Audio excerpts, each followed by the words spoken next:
समुद्र के बीच एक जहाज पर इंजेक्शन लगते ही एक डॉक्टर अचानक एक खौफनाक दरिंदे में बदल गया। उसकी आवाजें और दर्दनाक चीखें सुनकर वहां मौजूद सभी लोग डर गए। पर आखिर ये एक्सपेरिमेंट उसकी जान बचाएगा या उसे खून पीने वाला शैतान बना देगा? ये जानने के लिए तुम्हें पूरी कहानी देखनी पड़ेगी। जहां इस कहानी की शुरुआत होती है कोस्टा रिका के एक बेहद घने जंगल से। एक हेलीकॉप्टर तेजी से हवा को चीरते हुए जमीन पर उतरता है।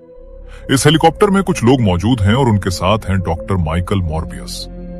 माइकल को देखकर कोई अंदाजा भी नहीं लगा सकता कि यह शख्स दुनिया का सबसे बेहतरीन और ब्रिलियंट डॉक्टर है। उसका शरीर बिल्कुल कमजोर और बेजान सा है, जो बैसाखी के सहारे मुश्किल से चल पा रहा है। यह ग्रुप एक विशाल गुफा के पास पहुंचता है। वहां पहुंचते ही माइकल बिना डरे अपने हाथ पर चाकू से एक गहरा कट लगा लेता है, जिससे खून की बूंदें जमीन पर गिरने लगती हैं। जैसे ही खून की वो तीखी महक हवा में घुलती है, उस गुफा के अंदर से हजारों लाखों की तादाद में वैम्पायर बैट्स एक भयानक तूफान की तरफ बाहर निकल आते हैं। हैरानी की बात यह थी कि वो बैट्स माइकल पर हमला करने के बजाय उसके चारों तरफ शांति से मंडराने लगते हैं। माइकल इस मंजर से डरता नहीं है, बल्कि उसकी आंखों में एक नई उम्मीद की किरण जगमगाने लगती है। इसके बाद कहानी हमें सीधा 25 साल पीछे अतीत में ले जाती है। ग्रीस का एक हॉस्पिटल दिखाया जाता है जो देखने में किसी अनाथ आश्रम जैसा लगता है।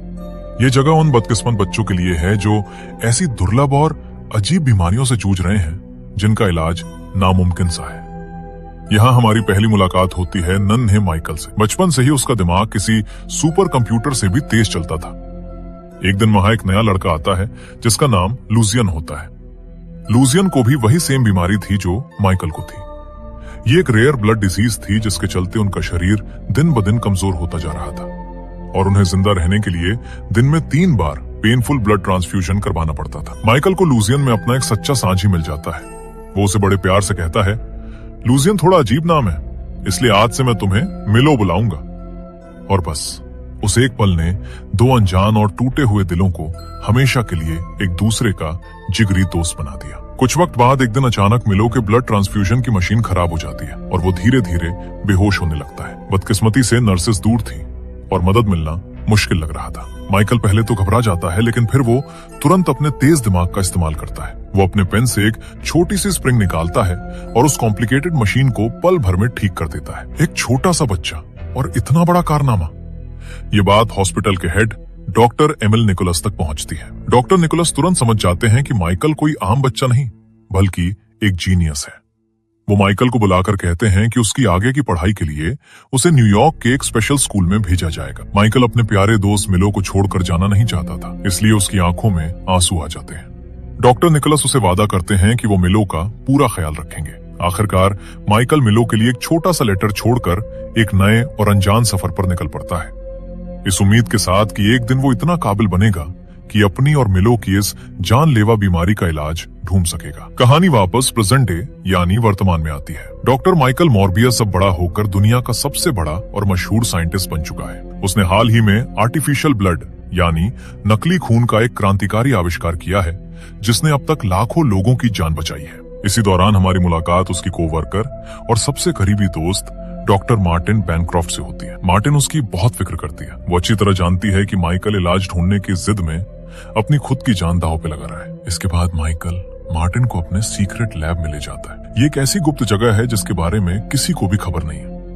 वहां वो उसे दिखाता है कि वो वैम्पायर बैट्स के डीएनए पर रिसर्च कर रहा है। ये वही बैट्स हैं जो कोस्टा रिका के जंगल से लाए गए थे। उसका डेंजरस प्लान है वैम्पायर बैट्स के डीएनए को इंसानी डीएनए के साथ मिक्स करना। ऐसा इसलिए क्योंकि वैम्पायर बैट्स के शरीर में एक खास एंजाइम होता है जो उन्हें खून पीने के बाद भी जिंदा और ताकतवर बनाए रखता है। माइकल बताता है कि उसने यह एक्सपेरिमेंट एक चूहे पर किया था और वो चूहा, जिसका नाम सब्जेक्ट 117 था, न सिर्फ जिंदा बचा बल्कि पहले से ज्यादा तंदुरुस्त होकर आजाद घूम रहा था। मार्टिन ये सुनकर और देखकर बुरी तरह डर जाती है। वो चेतावनी देते हुए कहती है, माइकल, ये बिल्कुल गलत है और इलीगल भी। इंसानी डीएनए के साथ ऐसी छेड़छाड़ करना आग से खेलने जैसा है। लेकिन माइकल की आंखों में तो बस एक जुनून सवार था। वो दृढ़ता से कहता है, ये सिर्फ एक एक्सपेरिमेंट नहीं, एक इलाज है मार्टिन, और हमारा आखिरी मौका भी। अगला सीन हमें माइकल और उसके बचपन के दोस्त मिलो के रियूनियन पर ले जाता है। मिलो अब एक बहुत बड़ा और बेहद अमीर आदमी बन चुका है। माइकल की सारी रिसर्च और एक्सपेरिमेंट्स को वही फंड करता आ रहा है। मिलो आज भी उतना ही कमजोर है और क्रचेस के सहारे चलता है, लेकिन उसकी आंखों में माइकल के लिए वही पुराना प्यार और भरोसा दिखता है। माइकल उसे बताता है कि वो इलाज के बहुत करीब पहुंच चुका है, लेकिन वो उसे जानबूझकर एक्सपेरिमेंट के खतरों के बारे में नहीं बताता। मिलो ये सुनकर खुशी से झूम उठता है, क्योंकि उसे माइकल पर आंख बंद करके भरोसा था। माइकल कहता है कि उसे ये एक्सपेरिमेंट करने के लिए इंटरनेशनल वाटर्स में, यानी समुद्र के बीच, एक ऐसी जगह चाहिए जहां किसी देश का कानून ना चलता हो। मिलो एक पल भी बिना सोचे कहता है, तुम्हें जो चाहिए वो मिलेगा माइकल, और वो तुरंत एक प्राइवेट कंटेनर शिप का इंतजाम कर देता है। अब सीन शिफ्ट होता है समुद्र के बीचों बीच खड़े उस वीरान कंटेनर शिप पर, जिसका नाम LCM वैल्कोर है। शिप पर माइकल और मार्टिन के अलावा कुछ सिक्योरिटी गार्ड्स यानी मर्सनरीज भी मौजूद हैं। माइकल खुद को तैयार करता है और एक चेयर पर बांध लेता है। उसके चेहरे पर डर और उम्मीद दोनों के मिले जुले भाव साफ दिख रहे हैं। मार्टिन के हाथ डर से कांप रहे हैं, लेकिन माइकल के कहने पर वो हिम्मत करके सीरम से भरा इंजेक्शन उसकी रीढ़ की हड्डी में लगा देती है। इंजेक्शन लगते ही माइकल की दर्दनाक चीखें निकल जाती हैं। उसका शरीर अजीब तरह से मुड़ने लगता है और उसकी हड्डियां टूटने की कड़क कड़क आवाजें साफ सुनाई देती हैं। उसका चेहरा बदलने लगता है। ये ट्रांसफॉर्मेशन इतना ज्यादा खौफनाक और दर्दनाक है कि मार्टिन की भी रूह कांप जाती है। ऊपर डेक पे बैठे मर्सनरीज माइकल की वो चीखें सुनते हैं तो उन्हें लगता है नीचे जरूर कुछ गड़बड़ है। वो अपने हथियार लेकर नीचे की तरफ आते हैं। जैसे ही एक मर्सनरी दरवाजा खोलता है, उसके सामने अब डॉक्टर माइकल मॉर्बियस नहीं, बल्कि एक खौफनाक दारिंदा खड़ा होता है। जो मर्सनरी सबसे पहले नीचे आया था वो डर के मारे थर थर कांपने लगता है। मॉर्बियस हवा में एक लंबी छलांग लगाता है और उस आदमी पर टूट पड़ता है। तब तक ऊपर से बाकी मर्सनरीज भी नीचे आ जाते हैं। उनके हाथों में ऑटोमेटिक गन्स थी, लेकिन उन्होंने वहां जो मंजर देखा उससे उनकी रूह तक कांप गई। देखते ही देखते एक अंधाधुंध फायरिंग शुरू हो जाती है, लेकिन हैरानी की बात यह थी कि गोलियों का मॉर्बियस पर कोई असर नहीं हो रहा था। वो इतनी तेजी से मूव कर रहा था कि इंसानी आंखों के लिए उसे देख पाना भी नामुमकिन था। वो कभी दीवारों पर, कभी छत पर, बिल्कुल एक मच्छर की तरह चिपक कर एक एक करके सब मर्सनरीज को मारना शुरू कर देता है। हर हमले के बाद वो उनका खून पीता है। उसकी ताकत और उसकी स्पीड सब कुछ इंसानी हदों से परे था। धीरे धीरे उस दारिंदे का गुस्सा शांत होने लगता है। सुबह की पहली किरण के साथ वो वापस अपने असली रूप डॉक्टर माइकल मॉर्बियस में आ जाता है। जब वो होश में आता है, बेहोश मार्टिन को देखकर उसका दिल बुरी तरह दहल जाता है। उसकी बीमारी जा चुकी थी, लेकिन इसकी कीमत? उसे कुछ याद नहीं था कि रात को आखिर हुआ क्या था या उसने क्या किया था। उसके दिमाग में सिर्फ एक खौफनाक अंधेरा छाया हुआ था। उसी वक्त शिप के कंप्यूटर्स पर एक रिकॉर्डिंग प्ले होती है। दरअसल उसने एक्सपेरिमेंट से पहले कैमरे ऑन किए थे। वो रिकॉर्डिंग देखता है और उसकी आंखें फटी की फटी रह जाती हैं। वो उस दारिंदे को देखता है जिसमें वो बदल गया था। वो अपनी ही वेश्यता को देखकर कांप उठता है। उसे तुरंत समझ आ जाता है कि उसने कोई इलाज नहीं, बल्कि एक श्राप, एक कर्स बन लिया है। उसके पास अब सोचने का ज्यादा वक्त नहीं था। वो तुरंत सारे सीसीटीवी फुटेज को डिलीट करता है, शिप के रेडियो से एक इमरजेंसी कॉल भेजता है और फिर समुद्र के ठंडे पानी में छलांग लगा देता है। जब कोस्ट गार्ड की रेस्क्यू टीम शिप पर पहुंचती है तो वहां उन्हें लाशों के सिवा कुछ नहीं मिलता। पूरा शिप खून से भरा हुआ था, लेकिन एक भी सर्वाइवर या किलर का निशान नहीं था। वहां सिर्फ एक अजीब सा कागज का बना हुआ ओरिगामी बैट पड़ा मिलता है, जो माइकल बचपन में अक्सर बनाया करता था। न्यूयॉर्क वापस आकर माइकल अपने सीक्रेट लैब में छुप जाता है। उसका शरीर अब पूरी तरह बदल चुका था। वो अब क्रचेस के बिना बिल्कुल आराम से चल सकता था। उसके अंदर ऐसी शक्तियां आ गई थीं जिनके बारे में उसने सपने में भी नहीं सोचा था। वो अब हवा के प्रेशर में होने वाले छोटे से छोटे बदलाव को भी महसूस कर सकता था। उसकी सुनने की शक्ति इतनी बढ़ गई थी कि वो मीलों दूर की आवाजें साफ सुन सकता था। और सबसे कमाल की ताकत थी इको लोकेशन, बिल्कुल चमगादड़ों की तरह। वो अपने मुंह से एक हल्की सी क्लिक की आवाज निकालता और वो साउंड वेव्स जब चीजों से टकराकर वापस आती तो उसके दिमाग में उस जगह का पूरा 3D मैप बन जाता। यानी अब अंधेरे में भी वो सब कुछ साफ साफ देख सकता था। लेकिन इन कमाल की ताकतों के साथ आई थी एक भयंकर और जानलेवा प्यास, खून की प्यास। उसके शरीर को अब जिंदा रहने के लिए इंसानी खून की जरूरत थी। अगर उसे समय पर खून ना मिले तो वो फिर से उस दारिंदे में बदल जाएगा। लेकिन माइकल किसी बेकसूर की जान लेने का सोच भी नहीं सकता था, इसलिए उसने जो आर्टिफिशियल ब्लड बनाया था वो उसे ही पीना शुरू कर देता है। नीला रंग का वो खून उसकी प्यास को कुछ देर के लिए शांत कर देता था। शुरू में एक बैग खून उसे 6 घंटे तक नॉर्मल रखता था, लेकिन धीरे धीरे ये वक्त कम होता जा रहा था। अब उसे हर 4 घंटे में खून पीना पड़ता था। वो जानता था कि जल्द ही ये नकली खून उस पर काम करना बंद कर देगा। एक दिन जब वो अपने लैब में काम कर रहा था, अचानक से मिलो वहां आ जाता है। मिलो जब माइकल को बिना क्रचेस के एकदम आजाद खड़ा देखता है तो उसकी आंखों में एक अजीब सी चमक आ जाती है। वो खुशी से कहता है, तुमने कर दिखाया माइकल, तुमने आखिरकार इलाज ढूंढ ही लिया। वो माइकल से वो सीरम मांगता है, लेकिन माइकल का चेहरा देखने लायक था। उसकी आंखों में खुशी नहीं बल्कि डर और अफसोस था। वो मिलो को सारी सच्चाई बताता है। वो समझाता है, मिलो ये कोई इलाज नहीं है, ये एक श्राप है। मैं तुम्हें अपने जैसे दारिंदा नहीं बना सकता। हर पल खून की प्यास में तड़पना ये कोई जिंदगी नहीं है। मिलो को माइकल की बातों पर बिल्कुल यकीन नहीं होता। वो तड़प कर कहता है, मैं मर रहा हूँ माइकल, हर रोज हर पल मैं क्रचेस के सहारे चलते चलते थक गया हूँ। मैं मरना नहीं चाहता, मुझे वो इलाज दो। दोनों दोस्तों के बीच बहस शुरू हो जाती है। माइकल के लिए मिलो की जान बचाना सबसे जरूरी था, लेकिन उसकी इंसानियत को दांव पर लगाकर नहीं। वो साफ मना कर देता है। मिलो का दिल टूट जाता है। उसकी आंखों में उम्मीद की जगह अब नफरत और गुस्सा भर जाता है। वो वहां से चला जाता है ये कहते हुए, तुमने मुझे हमेशा कमजोर समझा माइकल, लेकिन अब नहीं। उसी रात शहर के एक हॉस्पिटल के वार्ड में एक नर्स की लाश मिलती है। उसके शरीर से खून की आखिरी बूंद तक निचोड़ ली गई थी। हैरानी की बात ये थी कि ये हॉस्पिटल माइकल के लैब के बिल्कुल पास था। जब माइकल को ये खबर मिलती है तो उसके पैरों तले जमीन खिसक जाती है। उसे लगता है कि शायद रात को जब वो सोया हुआ था तब उसने कंट्रोल खो दिया होगा और गलती से उस नर्स को मार दिया होगा। गुनाह का ये बोझ उसे अंदर ही अंदर खाए जा रहा था। इस हाई प्रोफाइल केस की इन्वेस्टिगेशन 2 FBI एजेंट्स के हाथ में आती है, एजेंट स्ट्राउड और एजेंट रॉड्रिगेज। स्ट्राउड एक बहुत ही शातिर और अनुभवी एजेंट माना जाता है। उन्हें जांच में पता चलता है कि शिप पर हुए मासेकर और इस नर्स के मर्डर का तरीका बिल्कुल एक जैसा है। उनकी शक की सुई सीधे माइकल मॉर्बियस पर जाकर अटकती है। जल्द ही एजेंट्स को माइकल के लैब का पता चल जाता है। वो उसे अरेस्ट करने के लिए वहां पहुंचते हैं। माइकल उन्हें समझाने की कोशिश करता है, लेकिन वो सुनने को तैयार नहीं थे। जब वो माइकल को पकड़ने की कोशिश करते हैं तो माइकल अपनी ताकत और स्पीड का इस्तेमाल करके वहां से भागने लगता है। इसके बाद एक जबरदस्त चेस सीक्वेंस शुरू होता है। माइकल बिल्डिंग की छतों पर से ऐसे कूद रहा था जैसे कोई पार्कोर एक्सपर्ट हो, लेकिन आखिर में वो पकड़ा जाता है। उसे एक हाई सिक्योरिटी जेल में बंद कर दिया जाता है। जेल के अंदर माइकल की हालत खराब होने लगती है। आर्टिफिशियल ब्लड का असर खत्म हो रहा था।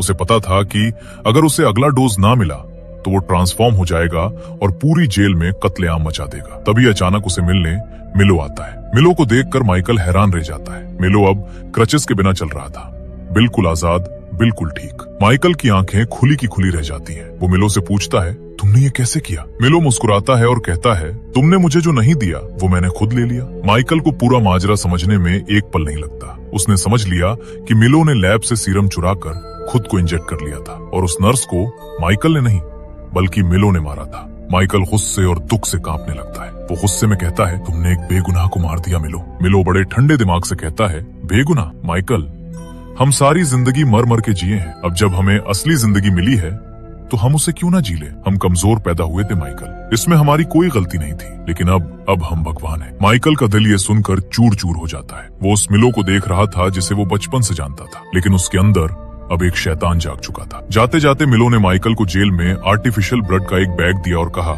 इसे रख लो दोस्त, तुम्हें इसकी जरूरत पड़ेगी। उसके बाद उसने वो किया जिसके बारे में वहां कोई सोच भी नहीं सकता था। अपनी सुपर ह्यूमन स्ट्रेंथ से उसने जेल की मजबूत दीवार को ऐसे तोड़ दिया जैसे वो किसी कागज की बनी हो। तुरंत अलार्म्स बजने लगे, गार्ड्स उसकी तरफ दौड़े, लेकिन माइकल अब किसी के रोकने से रुकने वाला नहीं था। वो हवा में उछला और एक बिल्डिंग से दूसरी बिल्डिंग पर छलांग मारते हुए उस अंधेरी रात में कहीं गायब हो गया। वहीं दूसरी तरफ मिलो अपनी नई मिली जिंदगी का पूरा मजा ले रहा था। कुछ देर बाद माइकल अपनी इको लोकेशन की मदद से मिलो को ढूंढते हुए एक सबवे स्टेशन तक पहुंच जाता है। वो दोनों पुराने दोस्त जो अब एक दूसरे के दुश्मन बन चुके थे आमने सामने आते हैं। उनके बीच एक ऐसे भयानक लड़ाई शुरू होती है। वो दोनों हवा से बातें कर रहे थे। उनकी स्पीड इतनी तेज थी कि एक नॉर्मल इंसान के लिए उन्हें देख पाना भी मुश्किल था। लड़ते लड़ते ये लड़ाई सबवे स्टेशन से होती हुई ट्रेन की पटरियों तक पहुंच जाती है। इसी फाइट के दौरान माइकल को अपनी एक और नई ताकत का एहसास होता है। वो हवा के फ्लो को कंट्रोल करके थोड़ी देर के लिए उड़ सकता था। वो मजबूरन वहां से भाग जाता है। मिलो पीछे से जोर से चीखता है, भागो माइकल, लेकिन तुम मुझसे कब तक भागोगे? अब पुलिस को लगता है कि ये सारा कत्लेआम माइकल ने ही किया है। देखते ही देखते पूरे शहर में उसके पोस्टर्स लग जाते हैं। अब माइकल के पास छिपने के लिए कोई जगह नहीं बची थी। उसे सख्त मदद की जरूरत थी और इस पूरी दुनिया में सिर्फ एक ही इंसान था जिस पर वो आंख बंद करके भरोसा कर सकता था, और वो थी मार्टिन। माइकल किसी तरह बच बचाकर मार्टिन तक पहुंचता है। मार्टिन पहले तो उसे देखकर डर जाती है, लेकिन जब वो माइकल की आंखों में वही पुरानी सच्चाई और लाचारी देखती है तो उसका दिल पिघल जाता है। वो जानती थी कि माइकल कातिल नहीं हो सकता। माइकल उसे पूरी कहानी बताता है मिलो के बारे में और उसके शैतान बन जाने के बारे में। मार्टिन उसकी बात पर यकीन कर लेती है और उसकी मदद करने का फैसला करती है। दोनों को काम करने के लिए एक नए लैब की जरूरत थी, एक ऐसी जगह जहां माइकल मिलो को रोकने का कोई ठोस तरीका ढूंढ सके। काफी ढूंढने के बाद उन्हें एक पुराना बंद पड़ा हुआ लैब मिल जाता है। माइकल अब अच्छी तरह जानता था कि मिलो को बातों से या इमोशनल अपील से नहीं रोका जा सकता, उसे पावर से ही हराना होगा। उसका साइंटिस्ट दिमाग तेजी से काम करना शुरू करता है। वो सोचता है अगर ये ताकत वैम्पायर बैट के डीएनए से आई है तो जो चीज उन बैट्स को मार सकती है वो हमें भी मार सकती है। इसी थ्योरी पर चलते हुए वो एक ऐसे केमिकल पर काम करना शुरू करता है, एक पावरफुल एंटी कोएगुलेंट, यानी एक ऐसा जहर जो खून को जमने से रोकता है लेकिन इतनी ज्यादा मात्रा में कि वो सीधा दिल को फेल कर दे। दिन रात एक करके वो उस जहर के 2 छोटे छोटे वॉयल्स तैयार करता है, एक मिलो के लिए और एक खुद अपने लिए। माइकल ने फैसला कर लिया था कि मिलो को खत्म करने के बाद वो खुद भी इस श्राप से हमेशा के लिए आजादी हासिल कर लेगा। जब माइकल ये सब तैयारियां कर रहा था, उधर मिलो अपनी शैतानियत की सारी हदें पार कर रहा था। वो डॉक्टर निकोलस के पास जाता है, वही इंसान जिसने उन दोनों को बचपन में सहारा दिया था। मिलो के दिल में बचपन से एक बात घर कर गई थी कि डॉक्टर निकोलस हमेशा माइकल को ज्यादा प्यार करते थे और उसे ज्यादा काबिल समझते थे। आज इतनी ताकत मिलने के बाद उसकी वो पुरानी नफरत उबल कर बाहर आ जाती है। डॉक्टर निकोलस उसे समझाने की बहुत कोशिश करते हैं। वो कहते हैं मैंने तुम दोनों से हमेशा एक जैसा प्यार किया है, लेकिन मिलो अब कुछ भी सुनने को तैयार नहीं था। उसने आंख देखा न था, बस उस बूढ़े और बेकसूर इंसान पर जानलेवा हमला कर दिया। अपनी आखिरी सांसें गिनते हुए डॉक्टर निकोलस किसी तरह माइकल को फोन लगा देते हैं। माइकल के कान में सिर्फ मिलो का नाम और कुछ टूटी हुई सांसें सुनाई देती हैं। वो भागकर डॉक्टर निकोलस के घर पहुंचता है, लेकिन तब तक बहुत देर हो चुकी थी। डॉक्टर निकोलस उसकी बाहों में दम तोड़ देते हैं और तभी अंधेरे से मिलो की आवाज गूंजती है। वो कहता है वो हमेशा तुम्हारी तरफदारी करते थे माइकल, अब देखो उनका क्या हाल हुआ। उसे पता चलता है कि वो उसी बिल्डिंग की छत पर है जहां उनका नया लैब था, लेकिन जब वो वहां पहुंचता है तो एक दिल दहलाने वाला मंजर उसका इंतजार कर रहा था। मिलो ने मार्टिन को बुरी तरह से जख्मी कर दिया था। वो जमीन पर पड़ी अपनी आखिरी सांसें ले रही थी। मार्टिन की सांसें वहीं थम जाती हैं। अपनी मार्टिन को अपनी बाहों में मरता हुआ देखकर माइकल के अंदर का इंसान पूरी तरह से मर जाता है। अब उसके अंदर सिर्फ गुस्सा, नफरत और इंतकाम की आग धधक रही थी। अपनी जेब से जहर की दोनों वॉयल्स निकाली और गुस्से से मिलो की तरफ देखा। उसकी आंखें अब लाल नहीं बल्कि आग के गोले बन चुकी थीं। दोस्तों, अब शुरू होने वाली थी वो आखिरी जंग, 2 भाइयों की, 2 दोस्तों की, 2 शैतानों की। पूरे आसमान में उनकी लड़ाई से बिजलियां कड़कने लगती हैं। मिलो ज्यादा ताकतवर था क्योंकि उसने असली इंसानी खून पिया था। वो माइकल पर भारी पड़ रहा था। वो माइकल को जमीन पर पटक देता है, हम साथ में राज कर सकते थे माइकल, लेकिन तुमने हमेशा कमजोरी को चुना। जब माइकल को लगा कि अब सब कुछ खत्म हो गया है, तब उसने अपनी आखिरी और सबसे बड़ी ताकत का इस्तेमाल किया। उसने अपनी आंखें बंद की और अपने अंदर से एक ऐसी हाई फ्रीक्वेंसी साउंड वेव छोड़ी जिसे सिर्फ चमगादड़ सुन सकते थे। कुछ ही पलों में पूरे न्यूयॉर्क शहर के कोने कोने से हजारों लाखों चमगादड़ों का एक तूफान सा उमड़ पड़ा। वो सारे बैट्स आकर मिलो से लिपट गए। मिलो उस जिंदा तूफान में फंसकर रह गया। वो न हिल पा रहा था, न कुछ देख पा रहा था। माइकल को अपना मौका मिल गया था। वो तूफान को चीरते हुए मिलो तक पहुंचा और वो जहर भरा इंजेक्शन सीधा उसके दिल में उतार दिया। मिलो की आंखें फटी की फटी रह गईं। जहर तेजी से उसके शरीर में फैलने लगा। अपने आखिरी पलों में उसने माइकल से पूछा, तुमने मुझे ये नाम क्यों दिया था माइकल? और इससे पहले कि माइकल कुछ कह पाता, मिलो का शरीर धूल में बदलकर हवा में उड़ गया। माइकल मॉर्बियस ने जंग जीत ली थी। उसने शैतान को मार दिया था, लेकिन इस जीत की कीमत बहुत बड़ी थी। उसने अपने बचपन के दोस्त को, अपने भाई को अपने हाथों से मार दिया था। वो उस अंधेरे आसमान में खड़ा था और उसके चारों तरफ वो चमगादड़ों का तूफान मंडरा रहा था। वो अब उन्हीं में से एक था, अंधेरे का बेटाज बादशाह। वो उन चमगादड़ों के साथ उस अंधेरी रात में कहीं गायब हो जाता है। अगर वीडियो पसंद आई हो तो लाइक जरूर करना और चैनल पर नए हो तो सब्सक्राइब भी कर लेना।